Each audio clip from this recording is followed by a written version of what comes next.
kasih. Assalamualaikum warahmatullahi wabarakatuh. Selamat sore pada Bapak Ibu sekalian. Saya langsung saja.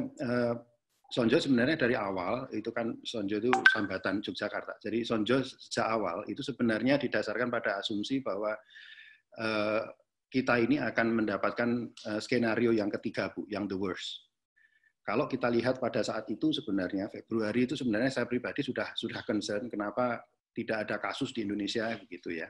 Lalu kemudian kita coba bicara dengan rekan-rekan yang di pusat. Yang di pusat kelihatannya juga tidak begitu aware waktu itu, sangat slow sekali. Lalu itu sebabnya kita munculkan ide Sonjo itu. Nah, logikanya sebenarnya begini, kita memulai dari, mohon maaf, kondisi sekarang ini adalah kondisi krisis. Kondisi krisis itu ibaratnya kondisi perang. Kalau kita bicara perang, maka bagaimana kita, dan perangnya ini, mohon maaf, kita tidak bisa melakukan ofensif, Bu. Musuh kita itu nggak kelihatan, kecil, dan lain sebagainya, jadi hanya ada satu cara yang kita lakukan, strategi yang kita akan gunakan, yaitu apa yang disebut dengan the defensive battle. Jadi defensive battle itu adalah kita menerima musuh untuk menyerang kita. Tapi pertanyaannya, sejauh mana kita mampu menahan serangan itu dan kemudian membalikkannya lagi. Nah, cara kami berpikir itu adalah apa yang disebut dengan backward induction. Jadi kita melihat dulu skenario yang digunakan apa. Mohon maaf, kami tidak mau menggunakan yang A karena tidak realistis, A itu dengan mudik dan lain sebagainya. B pun kami agak sanksi sehingga kami berpikir menggunakan C, yaitu adalah the worst. Kita mulai yang the worst dulu, kita lihat kalau itu the worst, itu posisinya seperti apa. Lalu pertanyaan berikutnya adalah logistik apa yang kita butuhkan. Nah, saat ini Bapak Bu Putu, yang kami agak concern itu adalah kaitannya adalah dengan tempat untuk isolasi ya. Jadi tidak hanya rumah sakit saja, tapi kita membutuhkan banyak rumah sakit darurat sebenarnya. Baik itu digunakan untuk PDP ataupun juga pasien yang sudah sakit, ataupun juga sekarang fenomena yang muncul adalah banyaknya masyarakat itu menolak rekan-rekan pekerja medis, Bu, pulang. Karena dianggap kalau itu pulang itu dari rumah sakit itu membawa COVID-nya gitu. Dan masyarakat ini kan sekarang ini kan overreacting ya sebenarnya. Ini yang kami sangat concern sekali. Sehingga pertanyaan berikutnya adalah adakah fasilitas apa yang akan disediakan bagi rekan-rekan pekerja medis dan terutama juga pasien PDP kalau ini nanti akan melonjak. Bahwa pelonjakan itu pasti terjadi. Karena yang sekarang terjadi saja, begitu Jakarta itu mau ditutup saja, semuanya itu sudah pulang. Ini sudah wave pertama dari mudik. Nanti akan ada wave kedua dari mudik.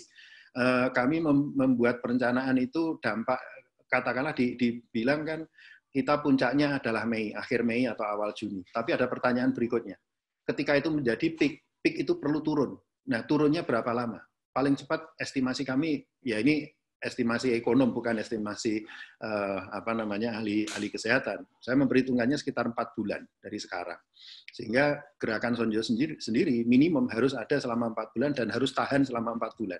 Nah, ini yang kami coba lakukan dengan memperhitungkan tadi berbagai macam logistik tadi. Nah, di Sonjo pun juga ada yang namanya Sonjo Inovasi. Kita mendorong teman-teman di berbagai fakultas itu terutama yang terkait MIPA dan teknik dan sebagainya untuk bersatu kemudian menciptakan alat-alat apa yang bisa kita buat dalam waktu sekarang ini untuk mengatasi tadi masalah alkes yang sekarang ini memang banyak mengalami kesulitan. Mungkin itu Bu sharing dari kami. Terima kasih. Oh ya, maaf.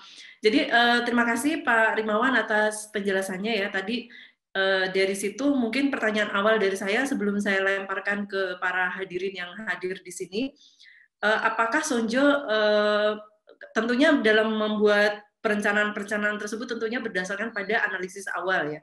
Mungkin bisa diceritakan bagaimana awalnya misalnya menggunakan model apa atau menggunakan data apa sehingga kemudian muncul sekian kebutuhan yang sudah berhasil diperkirakan oleh tim Sonjo ini. Kalau tim Sonjo sendiri sebenarnya tidak melakukan estimasi, Bu. Kami hanya mendapatkan informasi aja dari berbagai analisis yang ada ya. Karena kalau kami langsung fokus ke analisisnya, tentunya itu menyerap energi yang lebih lagi. Jadi kalau kita hanya ikuti aja, teman-teman di statistik, teman-teman di mathematics itu modelingnya seperti apa, kami ikuti saja. Mereka mengatakannya, kalau mereka mengatakan peak-nya itu adalah sampai Mei sampai Juni, karena kami di Sonjo ini kan sebenarnya hanya menciptakan media, Bu. Media bagi supply dan demand dari bantuan itu untuk berkumpul.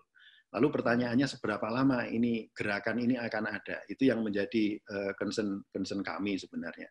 Itu sebabnya kami katakan, oke, minimum itu 4 bulan untuk seperti ini. Sehingga bagaimana kemudian mengkondisikan teman-teman di Sonjo ini tetap aktif dan tetap berinteraksi selama 4 bulan ke depan. Itu yang kami lakukan. Tapi secara teknikal kami tidak melakukan technical analysis. Karena yang kami lakukan sekarang adalah, oke, given the fact, kami tahu sebenarnya sebulan yang lalu Pak Elan, Bu Vivi Alatas, dan saya itu membuat rekomendasi terkait dengan BLT dan lain sebagainya kepada pemerintah. Oke, kami tahu akan ada BLT dan lain sebagainya. Tapi pertanyaan berikutnya, apakah ini mencukupi? Jelas tidak akan mencukupi. Karena BLT hanya bicara di level yang paling prasejahtera, tapi yang agak naik sedikit itu sebenarnya lebih banyak. Gitu. Masyarakat yang rentan dan masyarakat yang berisiko. Kalau yang rentan ini rentan itu rentan pendapatannya, itu yang pendapatannya di atas garis kemiskinan. Tapi yang ada lagi yang di sini adalah yang rekan-rekan yang berisiko, yaitu adalah tenaga-tenaga medis. Nah, monggo ini di sini ada Mas Gilang, ada Bu Awi juga, dan ada Bu Ika dari Sonjo yang mungkin bisa memberikan tambahan. Monggo. Silakan mungkin Pak Gumilang untuk menambahkan. Kami persilakan pada Pak Gumilang untuk menambahkan jika ada yang ingin ditambahkan ya. Terima kasih Bu Putu, terima kasih Pak Rimawan. Selamat sore Bapak dan Ibu semuanya. Salam sejahtera. Terima kasih undangannya untuk forum sore hari ini. Jadi saya ingin sharing beberapa hal. Jadi dengan beberapa kolega ekonomi, kami melakukan analisis dalam beberapa waktu terakhir. Analisis yang kami buat itu masih dalam konteks nasional, tetapi dalam beberapa hari ke depan kami akan membuat analisis tersebut untuk konteks daerah. Jadi kami membuat analisis tersebut dengan gambaran bahwa pemerintah itu akan melakukan intervensi kebijakan masyarakat dalam waktu dekat. Apakah itu PSBB ataukah itu karantina wilayah. Jadi daftar-daftar masukan yang kami tuliskan itu adalah kebijakan ekonomi yang bisa dilakukan dalam waktu dekat ini untuk mendukung intervensi kebijakan masyarakat. Jadi ada beberapa hal di sana, mulai dari kebijakan ekonomi untuk mengurai permasalahan koordinasi, sampai kemudian permasalahan-permasalahan rinci seperti misalnya bantuan langsung tunai yang tadi Pak Rimawan sudah sampaikan. Nah, bantuan langsung tunai ini sebetulnya on paper sangat penting, tapi kemudian implementasi dari bantuan langsung tunai itu yang menjadi polemik. Mengapa demikian? Karena satu, sasarannya itu masih rumah tangga yang miskin dan rumah tangga yang rentan. Tapi bagaimana dengan rumah tangga yang masih dalam konteks aspiring middle class? Oke, jadi mereka ini yang punya probabilitas tinggi untuk jatuh ke masyarakat rentan, tapi mereka misalnya belum termasuk dalam rumah tangga yang ada di basis data terpadu misalnya. Kemudian yang berikutnya itu adalah permasalahan dalam delivery dari bantuan langsung tunai itu, atau delivery dari program-program bantuan sosial lainnya seperti bantuan pangan non-tunai.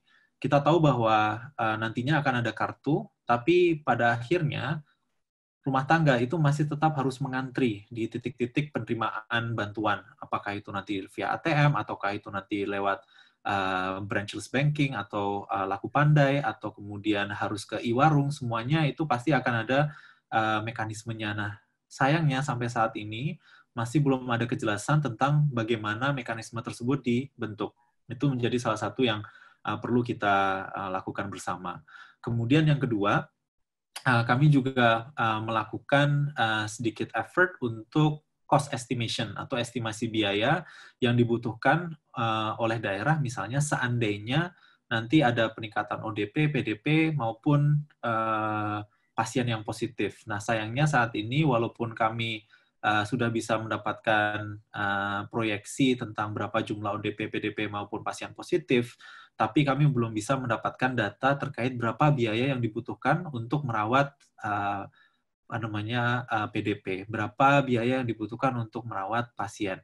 Nah, Bapak dan Ibu sekalian, jika ada estimasi biaya, walaupun estimasi biaya tersebut masih kasar, kami dengan senang hati menerima data tersebut dan akan kami coba untuk lakukan menghitung estimasi biaya.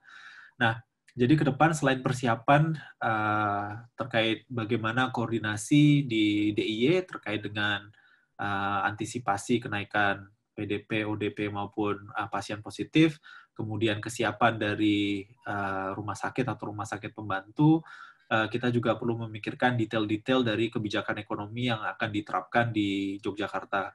Karena pengalaman dari penyampaian bantuan-bantuan yang sebelumnya, itu akan menjadi cukup hektik pada saat situasi-situasi seperti ini. Antrian akan panjang, dan antrian yang panjang itu berarti juga akan ada potensi resiko untuk penyebaran dari COVID-19 itu sendiri. Nah, kami nanti dengan senang hati akan update teman-teman yang ada di sini di Search DIY, seandainya nanti analisis kebijakan ekonomi yang diperlukan untuk tingkat daerah, khususnya untuk studi kasus DIY itu sudah jadi. Demikian dari saya, terima kasih Bapak Ibu semua.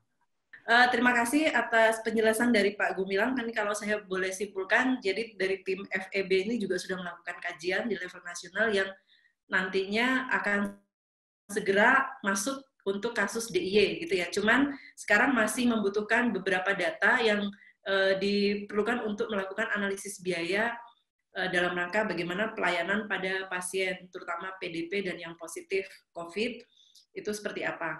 Nah, mungkin sekedar informasi untuk Pak Gumilang ya, karena Bapak baru bergabung di tim search, di WAG Search DIY baru tadi.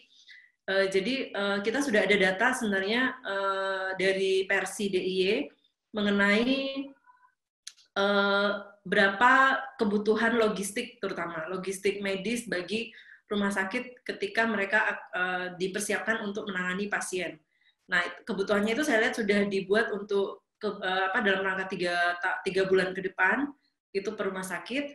Hanya saja itu baru untuk logistiknya. Padahal di rumah sakit itu juga banyak biaya lain ya, biaya SDM, biaya alat juga dan sebagainya. Nah, barangkali ini nanti perlu kolaborasi lagi bersama antara tim FEB dengan kami di FK dalam Search DIY ini, juga dengan Persi DIY, bagaimana kita bisa dengan data yang ada itu, bagaimana kita bisa menghasilkan perkiraan biaya yang dibutuhkan untuk menangani ini.